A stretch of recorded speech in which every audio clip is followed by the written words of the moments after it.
السلام علیکم۔ تو کیا آپ جانتے ہیں کہ رمضان کے 30 روزے رکھنے سے ہمارے جسم پر کیا اثرات پڑتے ہیں؟ اس پر جاپانی سائنسدان نے ایک بڑی کھوج کی ہے جس کا جاننا ہر مسلمان کے لیے بے حد ضروری ہے۔ جاپانی بائیولوجسٹ یوشینوری اوشومی ایک سائنسدان ہیں جن کو 2016 میں نوبل پرائز دیا گیا۔ ان سے جب پوچھا گیا کہ آپ کو دنیا کا سب سے بڑا انعام نوبل پرائز دیا جا رہا ہے، آپ نے ایسا کیا کیا؟ تو انہوں نے کہا کہ میں نے کینسر کی ممکنہ دوا کھوج لی ہے۔ تو اس بات پر دنیا نے بڑے پرانداز طریقے سے ان کی کاوش کو سراہا اور مبارکباد دی۔ اس کے بعد ڈاکٹر یوشینوری اوشومی نے کہا کہ میں نے کینسر کی دوا نہیں بلکہ کینسر سے بچاؤ کا حل تلاش کر لیا ہے۔ تو لوگوں نے پوچھا کہ ایسا کیا کیا جائے کہ اس خطرناک مرض سے بچ جائیں؟ تو انہوں نے کہا جب ہم بھوکا رہتے ہیں تو ہمارے جسم میں موجود غذائیت ختم ہونے لگتی ہے، جس کی وجہ سے جسم بھوک محسوس کرتا ہے۔ اگر اس بھوک کے دوران جسم تک کھانا نہ پہنچے تو ہمارا جسم بھوک کی شدت کی وجہ سے اپنے اندر موجود ان تمام زہریلے سیلز کو کھانا شروع کر دیتا ہے جو کہ کینسر کا سبب بنتے ہیں۔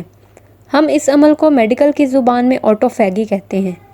اگر آپ چاہتے ہیں کہ آپ کا جسم ایسے سیلز سے پاک ہو جائے تو آپ کو بھوکا رہنا چاہیے۔ جب ایسے سیلز مرنا شروع کر دیتے ہیں تو کینسر کا پرسنٹیج کم ہو جاتا ہے۔ اس کے بعد جاپانی سائنسدان سے پوچھا گیا کہ انسان کو سال بھر میں کتنے دن بھوکا رہنا چاہیے کہ اس میں کینسر نہ پایا جائے؟ تو انہوں نے کہا کہ 20 سے 25 دن اور 9 سے 10 گھنٹے بھوکا رہا جائے تو اس انسان کی باڈی ایسے تمام زہریلے سیلز کو کھا جائے گی اور اس میں کینسر نہیں ہوگا۔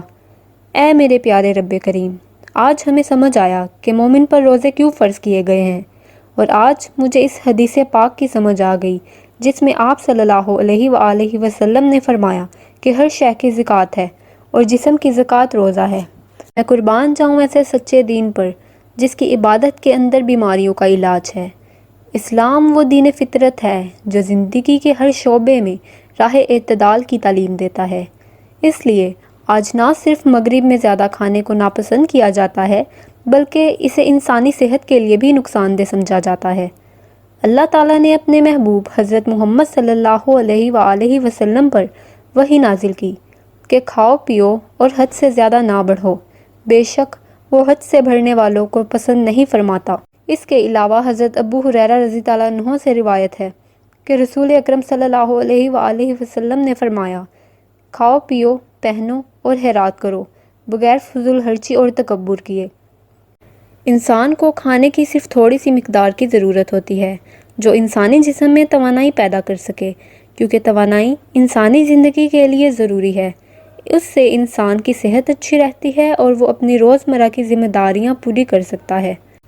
انسانی جسم کو جتنا کھانے کی ضرورت ہے اس سے زیادہ جسم میں داخل ہونے والا کھانا چربی بن جاتا ہے، جس کی وجہ سے انسان کا جسم بڑھ جاتا ہے اور اس کی رفتار سست ہو جاتی ہے اور وہ بہت ہی زیادہ تھکن محسوس کرنے لگتا ہے، اور اس کے علاوہ انسانی جسم بہت سے امراض کا شکار ہو جاتا ہے۔ اسی لیے اللہ تعالیٰ نے روزے فرض کیے کہ 11 مہینوں کے دوران بے احتیاطی کا ازالہ ہو سکے۔ قرآن پاک میں اللہ تعالیٰ نے روزے رکھنے کا حکم ان الفاظ میں دیا، اے ایمان والو، تم پر روزے فرض کیے گئے جیسا کہ تم سے پہلوں پر فرض کیے۔ قرآن پاک میں جو روزے نہ رکھ سکے اس کے لیے ہدیہ ادا کرنے کا حکم دیا۔ اس کے بعد روزہ رکھنے کی حکمت ان الفاظ میں بیان فرمائی، اور تمہارے لیے روزہ رکھنا ہی بہتر ہے اگر تم جانتے ہو۔ یہاں یہ بتایا گیا کہ اگر تم موجودہ علم کو سمجھتے ہو تو تمہارے لیے بہتر یہی ہے کہ تم روزے رکھو، کیونکہ روزہ اپنے اندر بے شمار روحانی، نفسیاتی اور طبی فائدوں کو رکھتا ہے۔ روزے کے طبی افادیت نہایت مختصر، مگر نبی اکرم صلی اللہ علیہ وآلہ وسلم نے ان الفاظ میں بیان فرمائی، روزے رکھو اور تندرست ہو جاؤ۔